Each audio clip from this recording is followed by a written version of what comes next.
You've written a lot on the website about strategies for bowl pick'em contests and the most optimal way to play these with confidence points. Why don't you tell the listeners a little bit about what they should be paying most attention to and how they should be going about organizing their contests in order to give themselves the best chance of winning?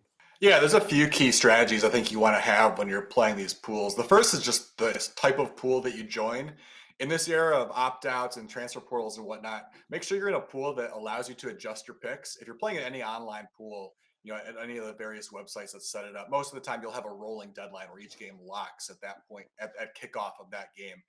More than ever, you need to be in that type of pool because there's going to be opt outs the day of that we weren't expecting. And so being able to adjust on the fly is important. You might want to adjust your confidence points in the game, or you might want to actually flip the pick altogether if suddenly 8 guys are out. Like, remember last year in that Ohio State game, all of a sudden, basically everybody at Ohio State opted out. A lot of them were kind of last minute decisions there.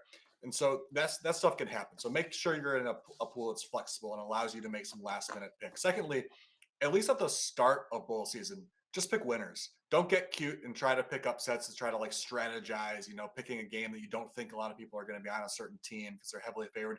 Just pick winners at the beginning. There are going to be a ton of upsets, but it is so freaking hard to decide where the upsets are going to come from because some of your highest point value confidence points that everybody's on are going to be upsets. And it's so hard to guess who, because of the opt-outs, because of different motivation factors for different teams. So at least at the beginning, start out going relatively chalk. Don't pick somebody to pull off, a 14-point upset or something like that, because nobody is good at predicting that in bowl season. Now, later on, if you've lost a couple of your high confidence point games and you need to make up ground, if you're in one of those pools that allows you to adjust, that's where that can be beneficial. Because then later on, if you need to pick some upsets, then you can. But I don't like starting bowl season by trying to pick those upsets just because it is so hard. Every single game has upset potential no matter what the spread is, because just there are so many factors that go in to how teams are approaching these games. Now, as far as setting up confidence points in this particular season, more than ever, I think you want to be strategic about where you lay out your confidence points early on, because the playoff is included in these bowl pools. So there are matchups later on in bowl season that we don't even know who's going to play. Like, even in the second round, like, we don't know who's going to play against Boise State, Georgia, Oregon, etc.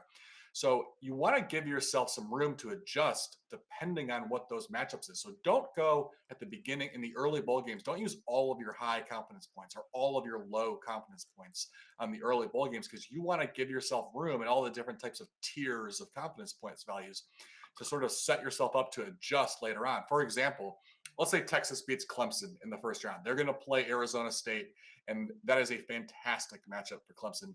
I would want to spend a very high confidence point value, something like 45 confidence points on Texas against Arizona State in the second round. But, upsets happen. Maybe Clemson pulls off that upset in the first round. I'm certainly not going to pick it to happen, but if it does, you want to have the ability to adjust. Now, because that becomes a good matchup for Arizona State in the second round then, but not 45 points good. I would want to spend like 20 points on that matchup. So that's a really huge swing in that second round game with Arizona State, depending on who wins that first matchup. So just make sure that when the playoffs roll around, you have a lot of options, from the single digits all the way up to 40 points, to adjust those games based on what the matchup actually ends up becoming. So just having that flexibility in those bowl pools, like I was saying at the beginning, the ability to change your confidence points throughout, right up to the last minute, it's really critical more than ever this season because of the playoff system.